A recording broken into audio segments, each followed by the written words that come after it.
What if I told you that the secret to becoming wealthy isn't about talent, education, or even working hard? What if it all started with a single book? In 1937, a man named Napoleon Hill published a book that would go on to sell over 100 million copies worldwide. A book so powerful, so transformative, that some of the greatest minds of the 20th century swore by it. Warren Buffett, Oprah Winfrey, Andrew Carnegie, they all had one thing in common. They understood the principles in this book. Today we're going to break down every single chapter of Think and Grow Rich, so that by the end of this video, you will have the full blueprint to transform your mindset, your habits, and ultimately, your life. Stay with me. This is going to change everything. Who was Napoleon Hill? Before we dive in, let's talk about the man behind the book. Napoleon Hill was born in 1883 in a small cabin in Virginia. He grew up poor. He had no connections, no money, and no roadmap to success. But everything changed when, at age 25, he was commissioned by the great steel magnate Andrew Carnegie, then one of the richest men in the world, to interview over 500 of America's most successful individuals. Carnegie wanted to know, is there a formula for success? Can it be taught? For 20 years, Hill interviewed people like Henry Ford, Thomas Edison, Theodore Roosevelt, and John D. Rockefeller. And what he discovered became this book. These weren't just theories. These were battle-tested secrets from people who had actually done it. Principle 1, desire, the starting point of all achievement. Napoleon Hill opens with one bold statement: whatever the mind can conceive and believe, it can achieve. The first and most fundamental principle is desire, but not just any desire, not a wish, not a hope. Hill is talking about a burning, obsessive, white-hot desire. He tells the story of Edwin Barnes, a man who showed up at Thomas Edison's lab with literally nothing but a burning desire to become Edison's business partner.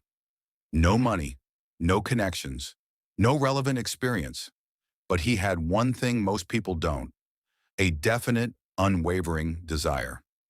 Edison gave him a small role in the company, and Barnes worked and waited. 5 years later, he got his chance, and he became Edison's most successful business partner, making millions. Hill gives us 6 steps to turn desire into riches. Fix in your mind the exact amount of money you want. Determine exactly what you will give in exchange for that money. Set a definite date for when you intend to possess it. Create a definite plan and begin at once. Write it all down in a clear, concise statement. And read that statement aloud twice every single day, morning and night. This isn't magic. This is programming your subconscious mind with such clarity and repetition that your brain starts finding paths you never saw before. Principle 2, faith. Believe before you see. The second principle is faith, and Hill defines it as the ability to see what doesn't yet exist as if it already does. Desire without faith is just daydreaming. Faith is what gives your desire teeth. Hill explains that faith is a state of mind that can be created through autosuggestion. Repeating your goals to yourself so often and with such emotion that your subconscious accepts them as real. He says, faith is the head chemist of the mind. When faith is blended with thought, the subconscious mind instantly picks up the vibration. The psychology here is rock solid. Neuroscience confirms that the brain responds to vivid visualization almost identically to actual experience. Athletes who mentally rehearse their performance improve just as much as those who physically practice. The takeaway? You must believe before you see, not after. Principle 3, autosuggestion. Talk to your subconscious. The third principle is autosuggestion, the practice of deliberately programming your subconscious mind through intentional, repeated self-talk. Hill says your subconscious mind is like fertile soil. It doesn't care what seeds you plant, positive or negative. It will grow whatever you feed it. Most people spend their lives accidentally planting seeds of doubt, fear, and limitation. I'm not smart enough. I don't have the right connections. People like me don't get rich. Autosuggestion is about deliberately replacing those seeds with ones that serve you. Read your written goals aloud. Say them with emotion. Visualize them vividly. Do it every single morning and every single night. It feels awkward at first. Hill admits that, but he says, persist. because eventually your subconscious will receive the message and start acting on it automatically. Principle 4. Specialized knowledge. Know the right things. Here's something most people get completely wrong about success. They think general education is the key. Hill says no. The key is specialized knowledge, the deep, specific expertise in your chosen field. Henry Ford dropped out of school. Thomas Edison had only 3 months of formal education, yet both became billionaires in their era. Why? Because they didn't just know things, they knew the right things. And more importantly, they knew how to organize and apply that knowledge. Hill says, knowledge is only potential power. It becomes power only when organized into definite plans of action. So ask yourself right now, what is the one area where you could become truly, deeply expert? What knowledge would make you genuinely invaluable? Then go get that knowledge. Books, mentors, courses, apprenticeships. Never stop learning in your chosen field. Principle 5. Imagination. The workshop of the mind. Hill describes 2 types of imagination. Synthetic imagination, arranging existing ideas into new combinations. And creative imagination, receiving brand new ideas, flashes of insight that seem to come from nowhere. All fortunes begin with an idea, a thought, and that thought is first born in the imagination. Every business, every invention, every empire started as a picture in someone's mind. Hill urges you to exercise your imagination like a muscle. Don't dismiss wild ideas. Write them down. Ask what if. Don't let the inner critic kill your greatest ideas before they ever have a chance to grow. Principle 6. Organize planning. Turn desire into action. Desire, faith, and imagination are nothing without a plan. Hill introduces one of his most powerful concepts here, the Mastermind Alliance. No one achieves massive success alone. Every great leader surrounds themselves with people whose knowledge, skills, and energy complement their own. Carnegie had a team of 50 people. Each one knew something Carnegie didn't. Together, they built an empire. Hill says, when 2 or more minds work in perfect harmony toward a definite chief aim, they create a third mind, a mastermind, more powerful than any individual. He also addresses failure. Temporary defeat is not permanent failure. Most people quit at the first sign of resistance. Those who succeed use failure as feedback. They create a new plan and keep going. Without a clear destination, you're just wandering. A definite major purpose is not optional. It is everything. Principle 7. Decision. Master procrastination. Hill analyzed 25,000 people who experienced failure and found one trait above all others: the inability to make decisions. Successful people make decisions quickly and change them slowly. Unsuccessful people make decisions slowly and change them quickly. Think about that. Every time you hesitate, every time you say, I'll start Monday, every time you wait for the perfect moment, you are choosing failure over success.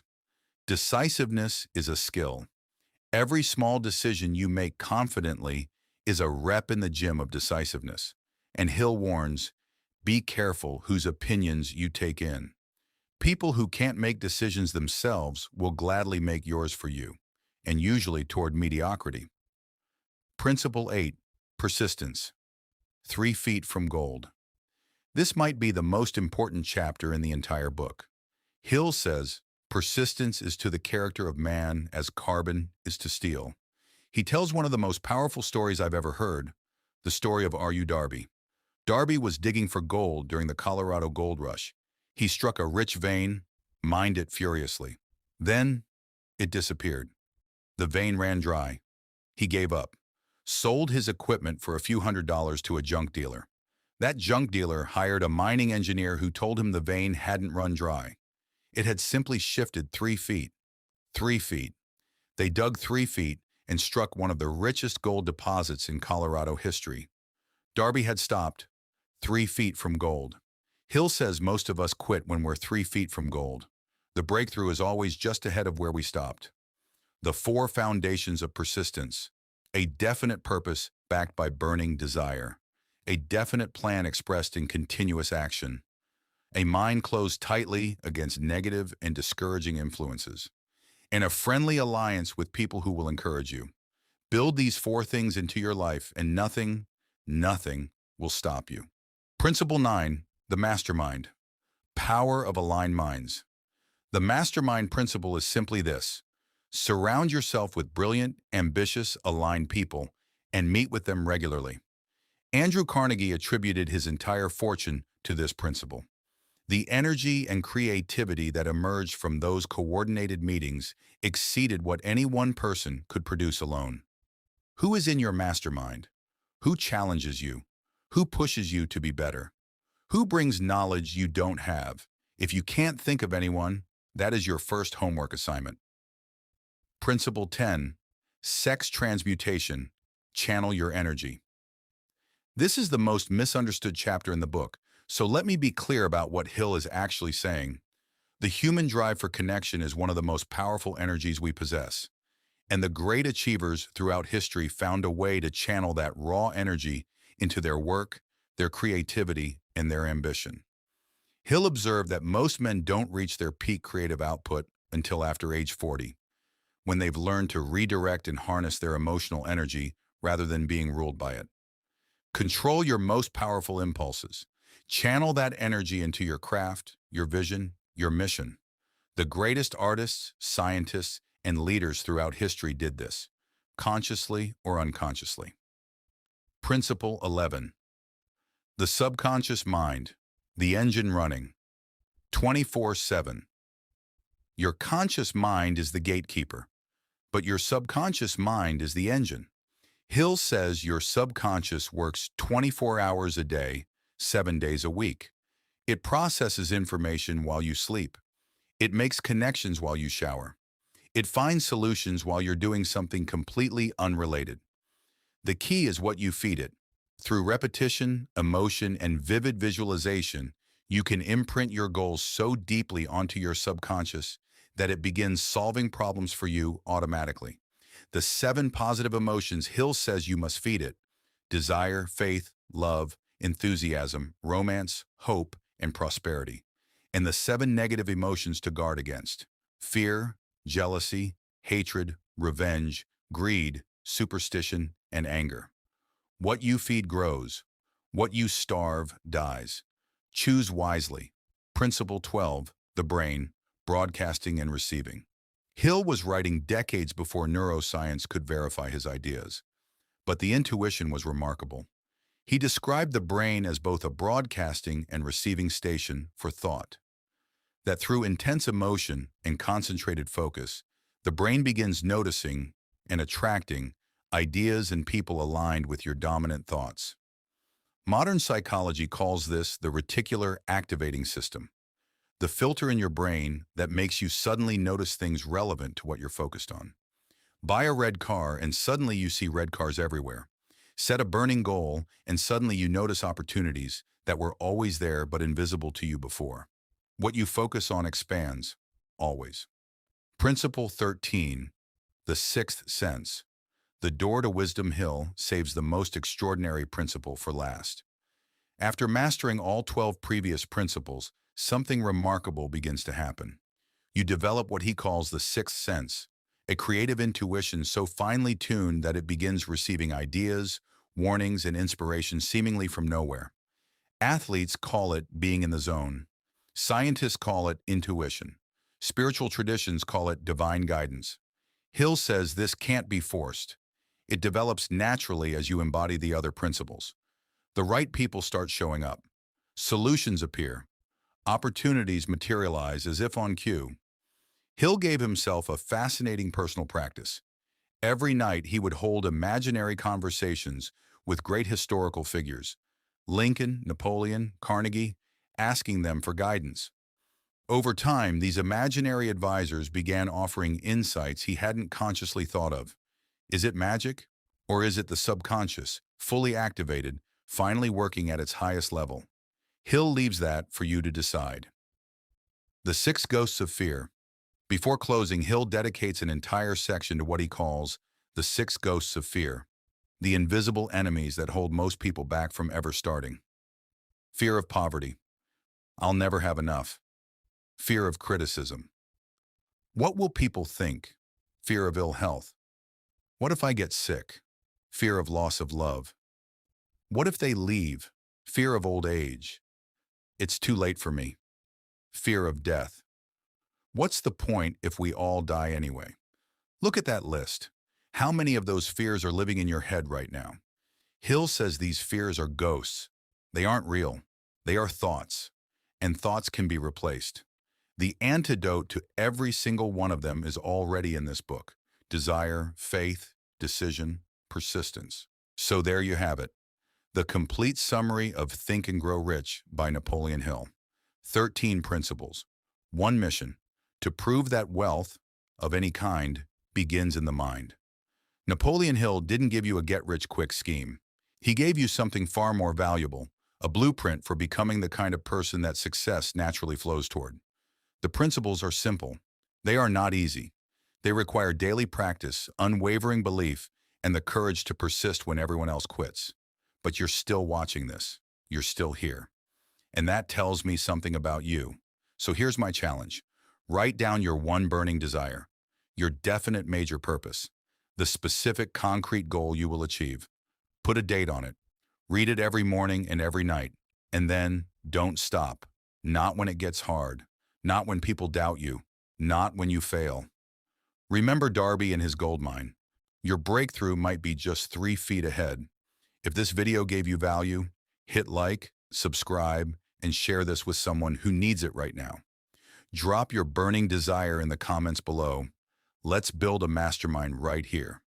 Until next time, think big, act bold, and keep growing. Whatever the mind can conceive and believe, it can achieve. Napoleon Hill.